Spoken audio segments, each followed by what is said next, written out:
नमस्कार दोस्तों, एक बार आप सबका फिर से बहुत बहुत स्वागत है आप सभी का आपके अपने YouTube चैनल डियर गुरुजी पर।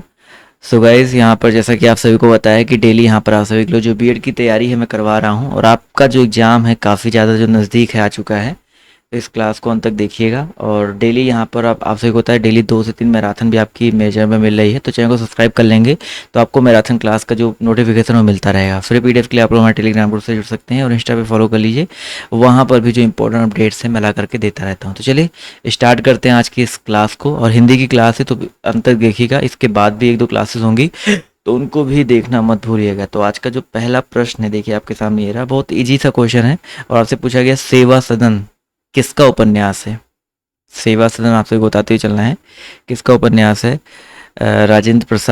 राजेंद्र यादव, प्रेमचंद्र या प्रसाद या रांगे राघव। बहुत ही आसान सा क्वेश्चन। देखिए सेवा सदन, गोदान, गबन, ये सब जो है बेसिकली किसका है, ये सारे के सारे जो आपके प्रेमचंद जी के हैं। तो ऑप्शन नंबर बी यहाँ पर जो है बिल्कुल करेक्ट हो जाएगा। ठीक, चलिए अगला क्वेश्चन। स्वजाति का विलोम बताइए क्या हो जाएगा। बहुत ही सिंपल सा क्वेश्चन है। स्वजाति का विलोम क्या हो जाएगा। अजाति, कुजाति, सुजाति या विजाति। देखिए स्वजाति है तो स्वजाति का विलोम क्या हो सकता है, विजाति हो जाएगा। तो ऑप्शन नंबर जितने लोगों ने यहाँ पर डी जवाब दिया विजाति, वो लोग यहाँ पर बिल्कुल करेक्ट हो जाएंगे। अगला क्वेश्चन देखिए आपसे यहाँ पर क्या पूछा गया है। बड़े न हुजे गुणन बिनु, विरुद्ध बड़ाई पाए, कहत धतूरे सो कनक, गहनो गढ़ो न जाए। इन पंक्तियों में अलंकार बताइए कौन सा हो जाएगा।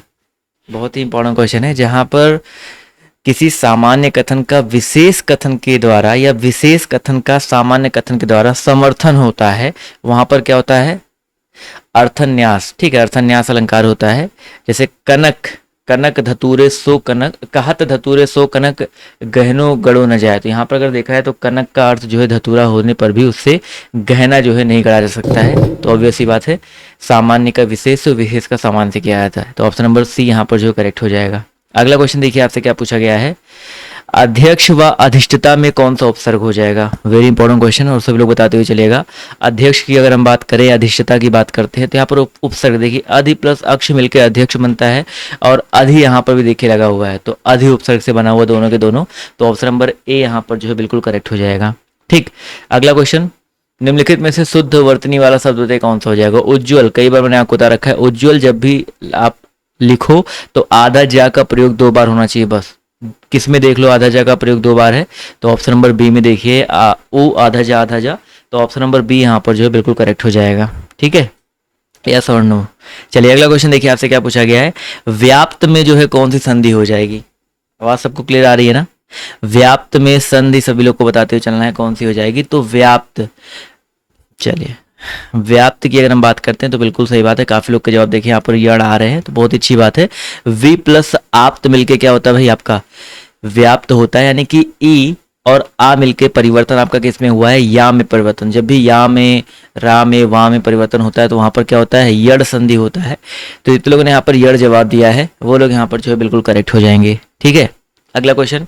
जो देखने में प्रिय लगता हो। अभी कल मैंने आपको कम से कम 70 क्वेश्चन जो है अनेकार्थी करवाए थे, और काफ़ी सारे लोगों ने वहाँ पर जो है अच्छा मतलब 70 में 65 सही किया था, 70 में 60 सही किया था। तो बताओ भाई, जो देखने में प्रिय लगता है उसको क्या बोलेंगे। समदर्शी, जो देखने में समान लगता हो समदर्शी हो जाएगा, ये तो गलत है। जो देखने में प्रिय लगता है उसको क्या बोलते हैं हम लोग, प्रियदर्शी बोलते हैं। ठीक है, ऑप्शन नंबर जितने लोग यहाँ पर प्रियदर्शी जवाब दे रहे हैं वो लोग यहाँ पर जो है बिल्कुल करेक्ट हो जाएंगे। चलिए साथियों आते हैं अगले प्रश्न की तरफ। तो आपसे पूछा गया है निम्नलिखित में से तत्सम शब्द जो है कौन सा है। तत्सम शब्द जो है बताते हुए चलना है यहाँ पर कौन सा हो जाएगा। देखते हैं कितने लोग यहाँ पर सही जवाब देते हैं। प्रतिनिधि, और अच्छा प्रतिनिधि यहाँ पर तत्सम नहीं पूछना चाहिए था, यहाँ पर पूछना चाहिए शुद्ध वर्तनी कौन सा है, क्योंकि प्रतिनिधि देखिए सारे के सारे है। शुद्ध वर्तनी यहाँ पर आप सबको बताते हुए चलना है कौन सा है जो शुद्ध वर्तनी वाला है। प्रतिनिधि 13 नंबर क्वेश्चन की अगर हम बात करते हैं तो ऑप्शन नंबर सी वाला देखिए, तापे छोटी की मात्रा, नापे भी और धापे भी, तीनों पे छोटी की मात्रा ही होगी। तो ऑप्शन नंबर जितने लोगों ने यहाँ पर जवाब दिया है सी वाला, वो लोग यहाँ पर जो है बिल्कुल करेक्ट हो जाएंगे। क्लियर है, चलिए क्लियर है, बहुत ही अच्छी बात है। अगला प्रश्न देखते हैं आपसे यहाँ पर क्या पूछा गया है। कौन से शब्द की अगर हम बात करते हैं भ्रमर का पर्यायवाची शब्द नहीं है। कौन सा शब्द जो है भ्रमर का पर्यायवाची शब्द नहीं है। ये भी इंपॉर्टेंट प्रश्न है और सभी लोग जवाब जो देते हुए चलिएगा। तो यहाँ पर दोस्तों याद रखेंगे भ्रमर का पर्यायवाची आपका जो शलभ दिया गया है, ऑप्शन नंबर जितने लोग ए जवाब दे रहे शलभ। शलभ मतलब क्या होता है भाई, पतंगा, और पतंगा भ्रमर का पर्यायवाची नहीं होता। चंचरीक, सिलीमुख, मिलिंद ये सब भ्रमर भौरे के पर्यायवाची हो सकते हैं, बट ऑप्शन नंबर जो ए दिया गया है ये बिल्कुल भी नहीं होगा। ठीक, अगला प्रश्न, एक तो करेला दूजे नीम चढ़ा, बहुत ही मतलब कह सकते हैं फेमस लोकोक्ति है और सभी लोग बताते हुए चलेंगे। एक तो करेला दूजे नीम चढ़ा, यानी कि एक तो बुरा हो ही रहा था, ऊपर से एक और बुरा उसके साथ, यानी कि बुरे के साथ बुरे का मेल। ठीक है, इसका जो अर्थ हो जाएगा बुरे के साथ बुरे का मेल, यानी कि एक इसको ऐसे ही ना कि आपको बुखार है, ऊपर से सर्दी भी हो जाए, ऊपर से जुकाम भी हो जाए, तो एक तो करेला दूजे नीम चढ़ा, तो ऑप्शन नंबर सी यहाँ पर जो करेक्ट हो जाएगा। अगला क्वेश्चन देखिए आपसे यहाँ पर क्या पूछा गया है, ध्यान से देखिएगा और सभी लोग जवाब जो देने का प्रयास कीजिएगा। पूछा गया आपसे यहाँ पर, यशोदा हरिपाल ने झुलावे, हलरावे दुलरावे, मलहावे जोई सोई कछुगावे। जब भी देखिए यशोदा हरिपाल ने, यानी कि जब भी किसी रस मतलब किसी भी वाक्य में, कविता, कवि में या काव्य में क्या हो जाए, किसी बच्चे के प्रति जो है स्नेह दिखाया जाता है, वहां पर क्या होता है हमेशा याद रखिएगा क्या होता है, वात्सल्य रस होता है। तो यहाँ पर इतने लोग वात्सल्य रस जवाब दे रहे हैं, वो लोग यहाँ पर जो है बिल्कुल करेक्ट हो जाएंगे। ठीक है, चलिए अगला क्वेश्चन, निम्नलिखित में से शुद्ध वाक्य का चयन करते हुए चलिए। शुद्ध वाक्य यहाँ पर तो कौन सा हो जाएगा, सभी लोगों में कपिल अधिक श्रेष्ठ है, सभी लोगों में कपिल श्रेष्ठ है, सभी लोगों में कपिल अत्यंत श्रेष्ठ है। देखो श्रेष्ठ लग गया तो अत्यंत, अधिक और सर्वाधिक लगाने की जरूरत नहीं है, श्रेष्ठ का मतलब ही हो गया सबसे ऊपर। तो यहाँ पर सभी लोगों में कपिल श्रेष्ठ है, तो ऑप्शन नंबर जो इसका बी वाला दिया गया है ये यहाँ पर जो है बिल्कुल करेक्ट हो जाएगा, शुद्ध हो जाएगा। क्लियर है। अगला प्रश्न देखिए आपसे क्या कह रहा है, गंगा जली उठाना, इस मुहावरे का अर्थ बताइए क्या होता है। कहते हैं गंगा जली उठाना, यानी कि जैसे गंगा जल को हाथ में लेकर लोग क्या करते हैं, ऑब्वियस बताइए भाई, थोड़ा सा लॉजिक लगाओ। गंगा जल को ऐसे हाथ में लेकर लोग क्या करते हैं, शपथ लेते हैं ना, तो गंगा जली उठाना, गंगा जली उठाने का अर्थ क्या हो जाएगा भाई, शपथ लेना। बिल्कुल सही बात है, शपथ लेना यहाँ पर जो करेक्ट हो जाएगा।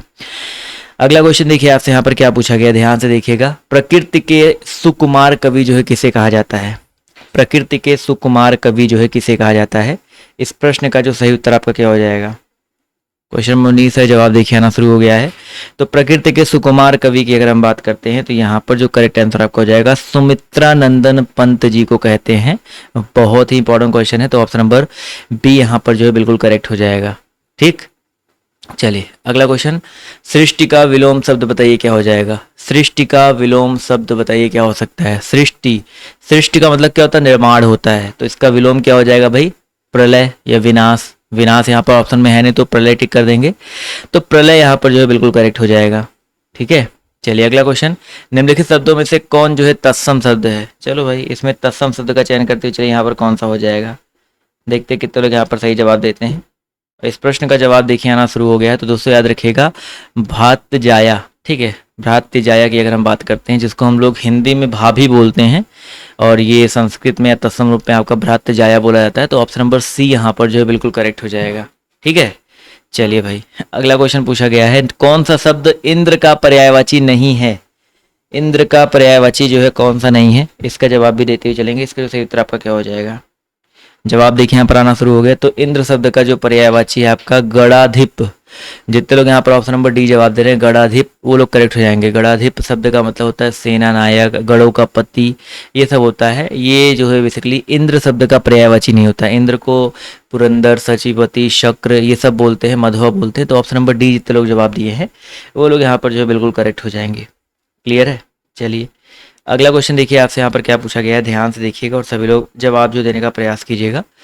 उसने कहा कि मैं घर जाऊंगा, किस तरह का वाक्य है। उसने कहा कि मैं घर जाऊंगा, की शब्द लग गया ना, तो बताइए सर जी किस तरह का वाक्य हो जाएगा। सरल वाक्य नहीं भाई, संयुक्त वाक्य नहीं, की शब्द लग जाए तो सिंपल सा याद रखिएगा मिश्र वाक्य होता है। तो जितने लोग यहाँ पर मिश्र वाक्य जवाब दे रहे हैं ऑप्शन नंबर सी वाला, वो लोग यहाँ पर जो है बिल्कुल करेक्ट हो जाएंगे। क्लियर है। जब भी वाक्यों के बीच में की शब्द आ जाए आप सिंपल से याद रखिएगा वहां पर क्या होता है, मिश्र वाक्य होता है और कोई वाक्य वहां पे नहीं हो सकता है। ठीक है, चलिए अगला क्वेश्चन, निम्नलिखित शब्दों में से उपसर्ग पहचानिए। अभ्यास, अभिमुख, अभियान। यहाँ पर अभ्यास देखो, अभ्यास में अभि प्लस आस, अभ्यास अभि लगा हुआ है, अभिमुख में भी अभि है, अभियान में भी अभि है। तो ऑप्शन नंबर जो इसका डी दिया गया अभि, ये जो है यहाँ पर बिल्कुल करेक्ट हो जाएगा। अभि उपसर्ग जो है सब में लगा हुआ है। ठीक है, चलिए अगला क्वेश्चन पूछा गया आपसे यहाँ पर, द्वित्व का प्रयोग जो है किस शब्द में नहीं हुआ है। द्वित्व मतलब क्या होता है, किसी व्यंजन का द्वित्व हो जाए। जैसे देखिए दिल्ली में आधा ला और ला, व्यंजन ला का द्वित्व हो गया है। सच्चा में देखो आधा चा और चा, कुत्ता में आधा ता और ता, बग्गा में आधा गा और गा हुआ है ना। लेकिन वल्गा की अगर हम बात करते हैं तो यहाँ पर किसी भी व्यंजन का द्वित्व होता हमको नहीं दिख रहा है। तो ऑप्शन नंबर सी यहाँ पर जितने लोग जवाब दिए हैं वो लोग यहाँ पर बिल्कुल करेक्ट हो जाएंगे। इसी तरह क्वेश्चन नंबर 26 है, आज का तत्सम शब्द बताइए क्या हो जाएगा। क्वेश्चन नंबर 26 है, इसका जवाब जो देते हुए चलिएगा। आज शब्द का जो तत्सम शब्द है आपका क्या हो जाएगा, तो भाई आज शब्द का तत्सम शब्द आपका अद्य हो जाएगा। 26 की अगर हम बात करते हैं तो अद्य बोले तो ऑप्शन नंबर जितने लोगों ने सी जवाब दिया है वो लोग यहाँ पर जो है बिल्कुल करेक्ट हो जाएंगे। अद्य शब्द जो यहाँ पर बिल्कुल करेक्ट हो जाएगा। क्लियर है, यस और नो। चलिए अगला क्वेश्चन देखिए आपसे क्या पूछा गया है, निर्वेद स्थायी भाव से किस रस की निष्पत्ति होती है। निर्वेद देखिए, शांत रस का निर्वेद होता है, भयानक रस का भय होता है, वीर रस का आप सभी को पता है वीर रस का उत्साह होता है, ठीक है, रौद्र रस का क्रोध होता है। तो यहाँ पर निर्वेद पूछा गया तो शांत रस जो है बिल्कुल करेक्ट हो जाएगा। तो जितने भी लोग यहाँ पर शांत रस जवाब दे रहे हैं वो लोग यहाँ पर बिल्कुल करेक्ट हो जाएंगे। अगला क्वेश्चन, मैथिल कोकिल किसे कहा जाता है। विद्यापति को, चंद्र बरदाई को, अमीर खुसरो को या हेमचंद्र जी को। मैथिल कोकिल की अगर हम बात करते हैं दोस्तों तो एक कवि हैं विद्यापति, ठीक है, इनको जो है कहा जाता है। तो ऑप्शन नंबर जितने लोगों ने यहाँ पर ए जवाब दिया है वो लोग यहाँ पर बिल्कुल करेक्ट हो जाएंगे। इसी तरह अगला क्वेश्चन पूछा गया है, नियत और नियत इस शब्द युग्म का सही अर्थ बताइए क्या हो जाएगा। नियत की अगर हम बात करें और नियत की अगर हम बात करते हैं तो इस शब्द युग्म का जो सही अर्थ है आपका क्या हो सकता है। तो 29 का जो सही उत्तर आपका हो जाएगा निश्चित और इरादा। इस नियत का मतलब होता है निश्चित और इस नियत का मतलब बड़ी लग गया है तो इरादा हो जाएगा। तो ऑप्शन नंबर जितने लोगों ने यहाँ पर डी जवाब दिया है वो लोग यहाँ पर बिल्कुल करेक्ट हो जाएंगे। क्लियर है। शंकर शब्द का अर्थ बताइए क्या हो जाएगा। क्वेश्चन नंबर 30 है, सभी लोग जवाब जो देते हुए चलिएगा। शंकर शब्द का जो अर्थ है आपका क्या हो सकता है।